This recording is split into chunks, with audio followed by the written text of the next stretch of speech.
So let's talk about measuring. So give us your take on what are some best practices to measure how your external traffic is working for you. What is success? What does it look like?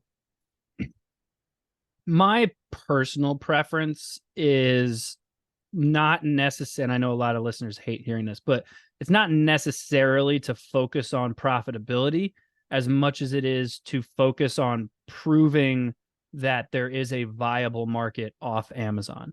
Because storefronts, it is Amazon's way of like letting sellers start to build their own, sort of website kind of thing. And, they can help, but they're wildly limited. There's only so much you can do on a storefront. So driving the traffic to the storefront to see if it can convert, I want to see it convert, and I want to see it convert at a tolerable clip. Because the other thing I need to factor in is once I move away from Amazon, my product margins are better. So if I start to, if I'm converting on my storefront, but the profitability is not as good as I want it to be, I can also factor in, be like, well, once I move this to a website, I actually gain a pretty good amount of product margin. So let's assume that I'm off my website or off Amazon already. What does my ROI actually look like then? That's when it gets interesting, because I can go, okay, technically right now it's not a great ROI, but as soon as I make this jump, it should actually improve. So as long as you keep some kind of Amazon branding aspect when you do your landing page or when you do a website, like Buy with Prime works really well. Or before Buy with Prime existed, I used to make buttons. I would make a button directly under the add to cart that would say available on Amazon.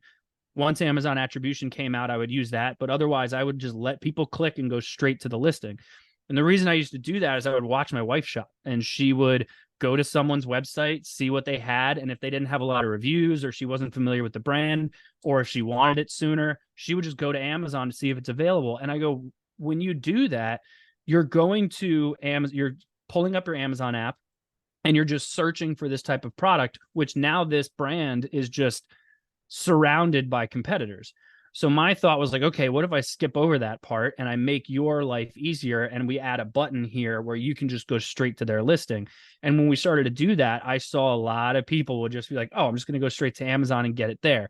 Now, the people who sell off Amazon, they hate that idea because they don't like that they're giving up product margin.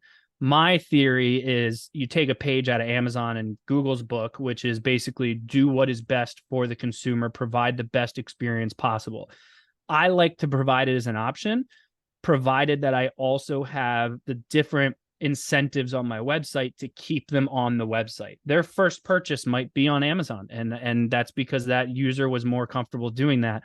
But if I let them come to my website and then go to Amazon, and I have my natural like customer acquisition aspects in place, they're most likely going to come back to my website next time and try to like get some kind of like 10% off your first order or something like that, where they can benefit from it now that they're more comfortable with the brand.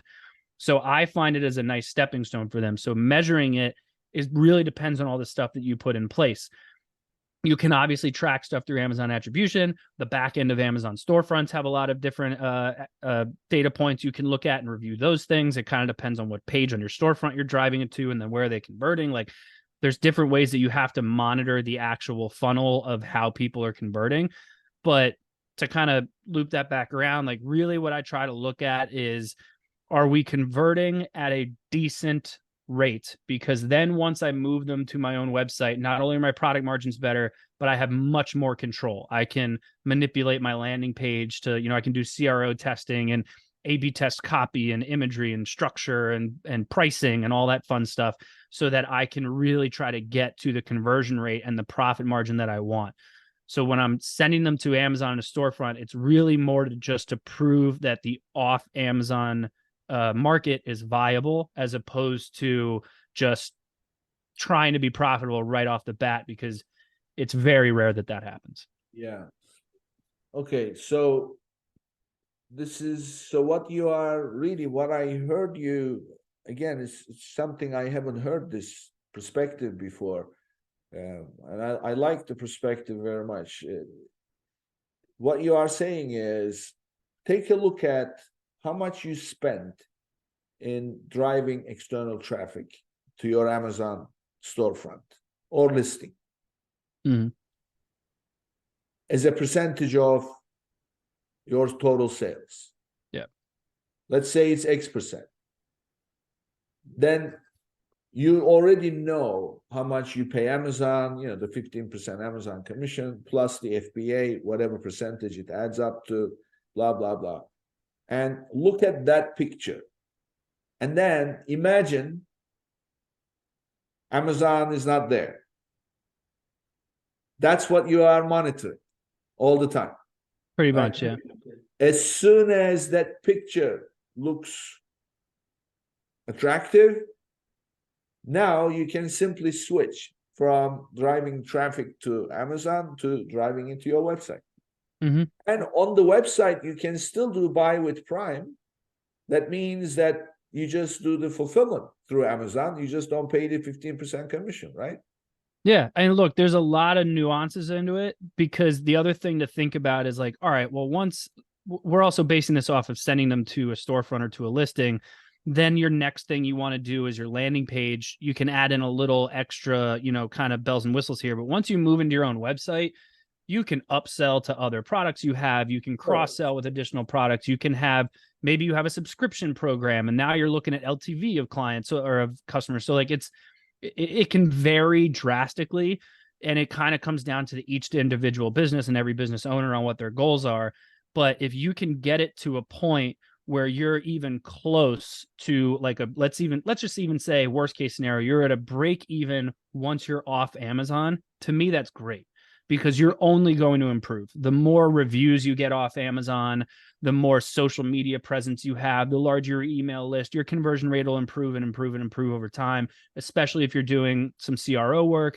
It will consistently improve. You'll expand your product line, and then you can cross-sell. So it's only going to improve. It's really just, to me, it's just about proving the viability of the off Amazon side.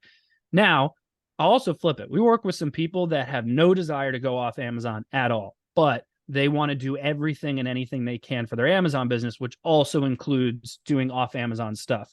So at that point, I don't care where my profit margins land for an off Amazon side, because they have no desire to do it ever. So at that point, now it's more like, okay, what can I do that's a lot more middle of funnel that I know is going to work really well?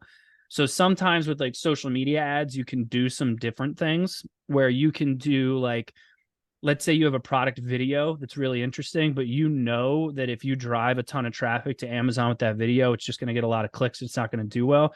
You can actually, on Facebook, you can retarget people that viewed a video. So sometimes we'll run an ad, just target video views with no CTA. I don't want them to go anywhere. I just want them to watch the video. Then what I'll do is, if it's like a minute-long video, I'll retarget people that watched like 90% of the video. So I know they were pretty highly interested. And those are the ones I will send to Amazon with some kind of incentive. I'll do an Amazon attribution to track it. So at least I've honed that audience in a little bit. Search engine marketing, very, very different. That's a lot easier because it's very specific keywords. You go after what you go after. It is what it is. They're looking for it, so they're going to convert. The SEO side is beneficial regardless, because it's the same concept as Amazon. If I can rank for some of my top terms on Google, I'm going to get a ton of traffic to the site, just as if I was in position 1 on Amazon. I want to try and be position 1 on Google for certain terms. That could mean content creation. It could mean just backlinking strategies. There's a ton of different ways to do that. So those are other ways where if you're not looking to diversify from Amazon, you can still really benefit your Amazon business from just focusing a little bit from an off Amazon approach.